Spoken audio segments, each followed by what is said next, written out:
টাকাটা কেউ আনতে গেছিলি? এখানকার চান্দা কই? না মানে বস, সয়নি বাজারে চাঁদ তোলার দায়িত্ব তো হুমায়ুনের। আপনারা কতবার করে শুনলাম যে সয়নি বাজারে চাঁদা তোলার দায়িত্বটা আমারে দেন, আপনি তো দিলেন না, হুমায়ুনরে দিছেন।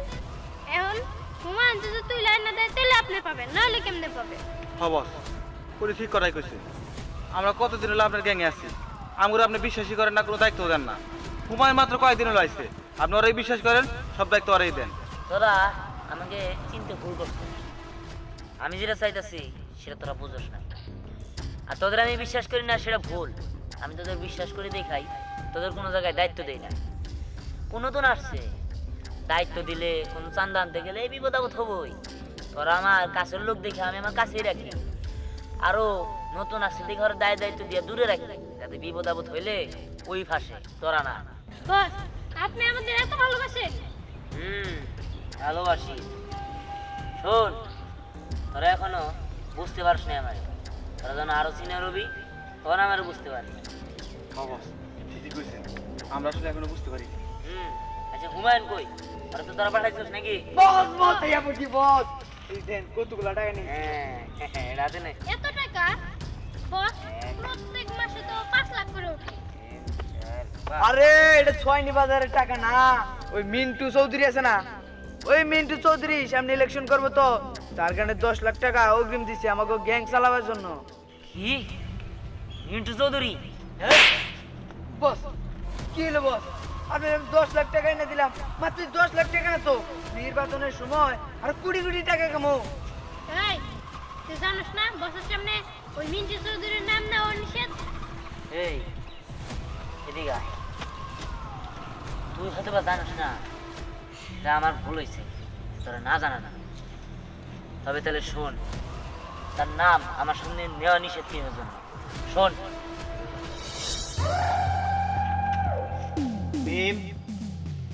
নির্বাচনের কি অবস্থা? বস, নির্বাচনের অবস্থা খুবই ভালো, আর আমার তো মনে হইতাছে বিনা প্রতিদ্বন্দ্বিতায় আপনিই জিতবেন, আপনিই পাস করবেন। আর তাছাড়া আপনার বিপক্ষে কেউ দাঁড়াতে পারবো না, কারণ সাহসী হইব না। মিম, এ কি খবর নিয়ে আসছিস? আমার তো মন একবারে শীতল হয়ে যাচ্ছে। আমিও তো তাই জানি যে আমার বিপক্ষে নির্বাচনে আসবে, এত বড় বুকের পাটা কারো হয়নি। একটা বড় ঝামেলা হয়ে গেছে। ঝামেলা? কিসের ঝামেলা? ভাবছিস কেন? কি হয়েছে বল?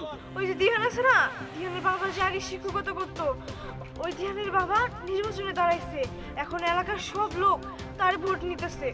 বস, কেলেঙ্কারি হয়ে গেল বস। কেন সামগর কি হবো? আমি তো ভাবছিলাম আপনি পাস করবেন আর আমি মালামাল হয়ে যাবো, কিন্তু বস তা তো আর হইল না।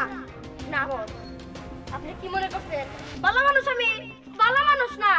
হীরামণি চল, আমারে গুলি দিয়া ওই শিক্ষকের মাথার খুলি একদম উড়াই দিমু, সান্দের দেশে পাড়াই দিমু। এই চল।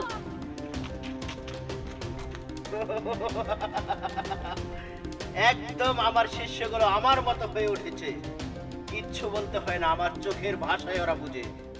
বাবা কথা কও, বাবা বাবা কথা কও, বাবা বাবা কথা কও। বাবা, তোমার এই জায়গায় কি দোষ ছিল? তুমি তো আর ইচ্ছা করে নির্বাচন করতে চাও নাই। তোমার তো সে এলাকাবাসী দুইরা তার নির্বাচনের জন্য চাপ দিছে, তারাই তো বলছে তুমি তো আর ইচ্ছা করে করো নাই। তাহলে ওই মিন্টু চৌধুরী তোমার কেন মারলো?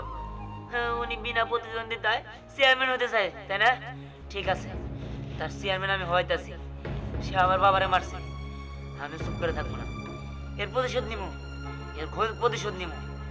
আমি আমি আমি নিজেই নিজের কিশোর গ্যাং বানাবো, আমার কিশোরদের তৈরি করবো। আর আমিও দেখবো ওই মিন্টু চৌধুরী কিভাবে চেয়ারম্যান হয়। আমি তোমার লাস্টে প্রতিজ্ঞা করলাম, আমি ওনারে দেখে নেব। দিহান, শুধু তুই একা না, আমিও চাই তোর পাশে থাকতে। ঠিক আছে, তাহলে আস্তে আস্তে আমার কিশোর গ্যাং আমি তৈরি করব। বুঝতে পারছোস? এটা যেন মনে থাকে। ওরটা করে ফিরাই দিবি, আর শনিবাজার থেকে যে 5 লাখ টাকা পাবি ওই টাকা ওরে দিয়াবি, ওই ওরে দান করছি। আর শোন, আমি ওর লাশ দেখতে চাই, ওর জয় নাই।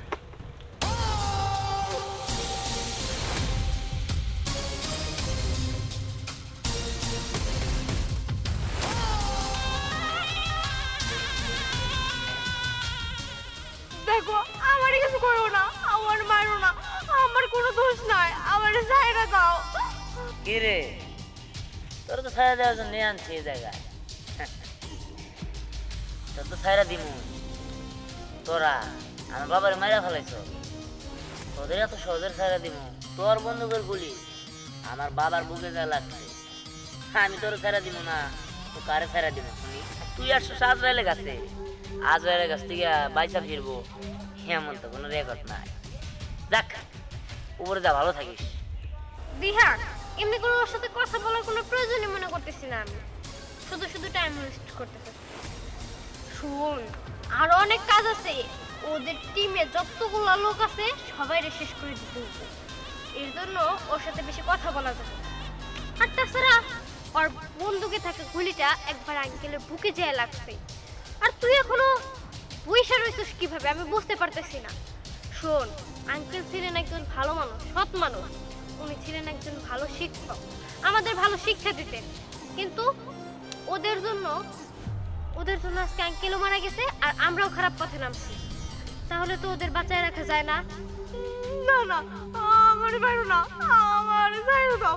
আমি এই যে কানে ধরছি, দরকার পড়ে তোমার দুইটা পায়ে ধরছি, আমার ছাইরা দাও। আমি আর জীবনে এই ভুল কাজ করবো না। ছেড়ে তো কোনো চিন্তাই রইল না, তুই তো ভালো হয়ে গেছিস। আমরা তো ভালো না, আমরা সবাই খারাপ মানুষ, আর তুই একা ভালো মানুষ, খারাপ মানুষের মধ্যে থাকবি, তুই তো খারাপ হয়ে যাবি। এর থেকে ভালো তুই ভালো হয়ে গেছিস, উপরে ছেলে তো। না না না না, মারি না।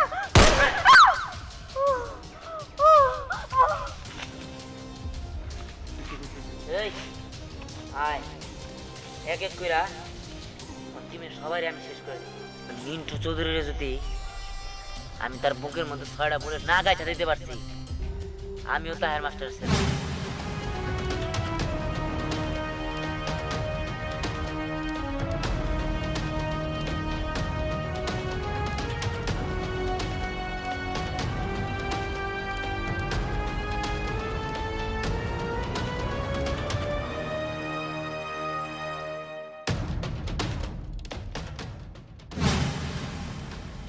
রে আমারে খুঁজতেছস, আমারে মারবি তাই না?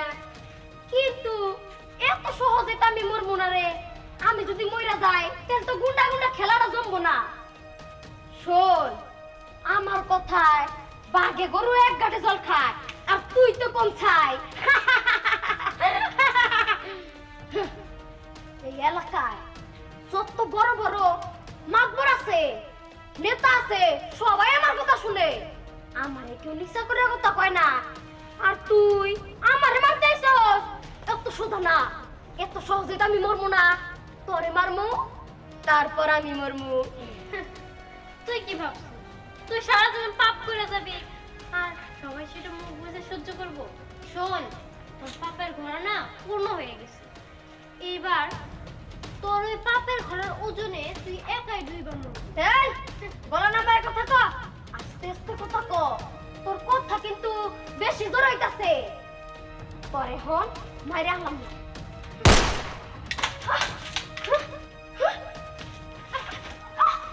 তুই কি ভাবছিস আমি এই জায়গায় একা আইছি? মারার চেষ্টা করবি, দেখ তুই কি তার অতিরিক্ত করতাছস, তুই কি তার বেশি বুঝতাছস। এই কি রে, তুই যে খুব তাড়াতাড়ি করিস তাই না? শোন, কথা আছে, অতি চালাকের গলায় ধরি। আর তুই ওই মিন্টু চৌধুরীর জন্য এমনিতেই তার উপর আমার রাগ, তুই আইসর, হ্যাঁ? আমার টিমের লোকে মাইরা ভালাবি, আমার টিমের লোকে, হ্যাঁ? দেখ ওরা বিষয় না, এই তারা যারা কি দেখো ওগুলো লোকে এত কথা কইতে পারো না, ওগুলো আইসি শেষ করে দিবেন, ওগুলো উপরে বাড়াই দে। এই তুই কিন্তু কাজটা ভালো করতেছস না, তোর আমার মিটু বাস্তে দিছস না। শোন, একটু আগে তুই একটা কথা কইছিলি, বড় বড় এমপি মন্ত্রী সবাই তোরে দেখে ভয় পায়, এই বিহার আর তিহানের টিম কখনোই তোরে দেখে ভয় পায় না। এই ওরে আজগুবি কথাবার্তা বাদ দিয়া ওর শেষ দে দে। মিটু বাস্তে করে ছাড়বো না। আর ধরবো এরা আমরাই বলবো। আই চল। বস কই যাইতাছেন আমার রাইগা? তোর একটা কাম দিলাম, তুই তো কাম করতেই পারলি না, বরঞ্চ আমারে বিপদে ফেলাইলি। কোন কি বল? আপনার আমি বিপদে বলাইলাম, আপনার জন্য আমি জিহানের টিমে মিশে কাজ করতেছি, আবার আপনি বলতেছেন যে আপনার বিপদে বলাইলাম। দিহান আমার সব লোকজন মেরে ফেলতেছে, এখন আমার কথা বলার সময় নাই। আমি বিদেশ চলে যাচ্ছি, আমাকে যেতে দে। বস, আমি আপনার জন্য থাপর গেলাম আর আপনি আমার রেখে চলে যাবেন বস, এটা তো হয় না বস। তুই ভুল বুঝছস, আমি বিদেশ যাইতেছি আর তোরে আমি প্রতিষ্ঠিত করে দিমু। এটা নামা নামা, এটা এটা নামা। হ্যাঁ, তুই আমার লোক হয়ে আমার উপরে পিস্তল ধরস? এগুলো আপনি কি করেন? কি করি মানে? তুই আমার সাথে বিশ্বাসঘাতকতা করেছস, তোরে তো আমি উপরে পাঠিয়ে দিমু।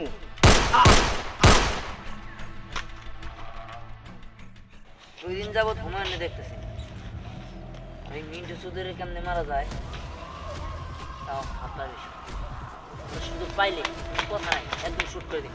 বস, খারাপ শুনবাদ। কি হয়েছে? মিন্টু চৌধুরী তো পলায় বিদেশ গেছে। কি? হ্যাঁ। আরে সমস্যা নেই, বিদেশ যাও থাকবো কয়দিন, বড় জোর 5 বছর, 10 বছর পরেও দেশে আইলে আমার শেষ করে দিই। আর যদি তা না হয়, যদি একবারই ওই জায়গায় থাকে, তাহলে আমরা বিদেশ যাই শেষ করে দিই। তাও আমার বাবা ফোনের প্রতিশোধ নিয়ে